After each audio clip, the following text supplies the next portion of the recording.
YouTube, what's going on?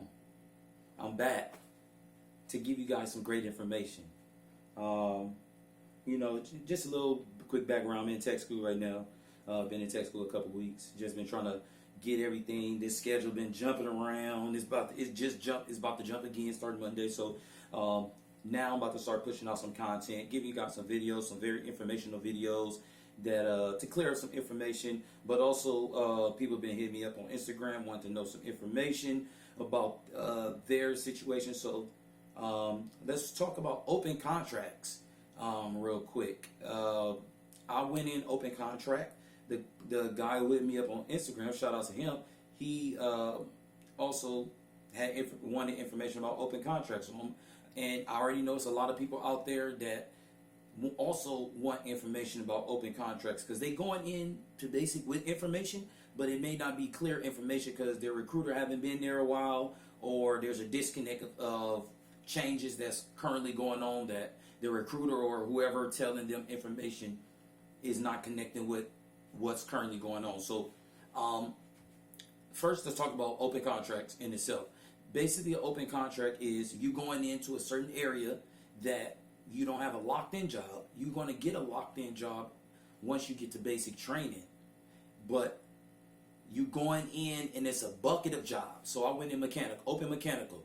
So open mechanical, I went under a certain code where there's going to be a bucket of jobs that I was able to choose from at a later point. So if you go in open general, electrical, I believe it's administrative, also has open, and obviously mechanical, you're going to do an interview session. I believe it was second week of basic training. They're going to tell you about basically your contract. Just verify that you know that you open. Verify some other information. Then they're going to give you a list of jobs that are available in that bucket. So for me, there was about 12 jobs that was available at that given time in that open mechanical bucket. So they gave me the list, and I looked at that list, and I picked out. You can pick up to 6 jobs. I believe you can pick up to more jobs, but I only picked 6. So they gave me that bucket. I ranked 1 to 6, and I ended up getting my third choice. So that's exactly how open contracts work. Once you're going to go and open, once you get to basic training, the second week, you're going to sit down with an interviewer, job interviewer. They're going to verify the jobs, and you're going to pick from those jobs. Now, there's a couple other, I wouldn't say caveats, but some things you want to know. So for my people who are not citizens, they're going to be gaining citizenship once they join, because they join the military to gain citizenship.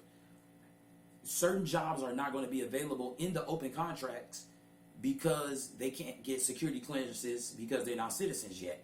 So, for example, there was a guy in my flight who went in open general, and we all know, if you don't know or if you do know, we all know what job is in open general: security forces.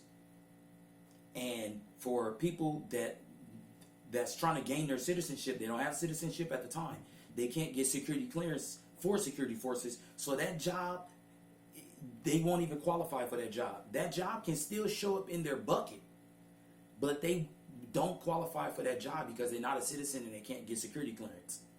Another thing that you want to be wary of, so say like for me, open mechanical, it was a job that was on my that was in the bucket, but I didn't qualify for that job. Even though it was in the bucket, they gave me the list and they said, okay, these are the jobs that's open, rank those. That job wasn't available to me because it needed 2 ASVAB scores. It needed a certain mechanical score and a certain electrical score. I only met the mechanical score. The electrical score, I didn't meet that score. So even though that was in my bucket, I didn't qualify for that job. So that's something you want to be wary of. So if you have an open contract, you want to be able to list those jobs, have those jobs in your head. So once you get that list, once you get the basic training, then you can look at that list like, okay, that's the job I want, that's the job I want, that's the job I want. And even though jobs you may want, it may not show up in the bucket at that given time once you get the basic training. So that's something you also want to be knowledgeable about. So that's basically how open contracts work. I ended up, like I said, I came in open contract. You guys already know that. I ended up getting HVAC. That was number 3 on my list. So, and with that, probably about 90 to 95% of people are going to get their top 3. They're going to try to get you into that top 3. Now, there are circumstances where they're not able to get you into that top 3, but majority of people will get the top 3, one of their top 3 jobs. So that's it for this video. Just a quick video helping out you guys, giving you guys some information on how open contracts work. I'll talk about HVAC, that job in specific, in another video. And I also got a lot of different videos that's lined up for you guys. It's very informational, funny, and just all types of things that I want to share with you guys. Now, let me know in the comment section if this video helped you out. If this video, you got a little bit of clearance.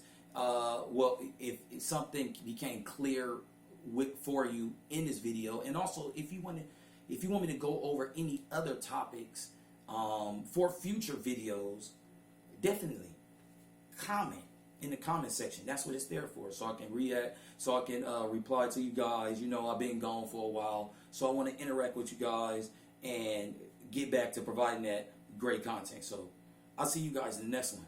Holla.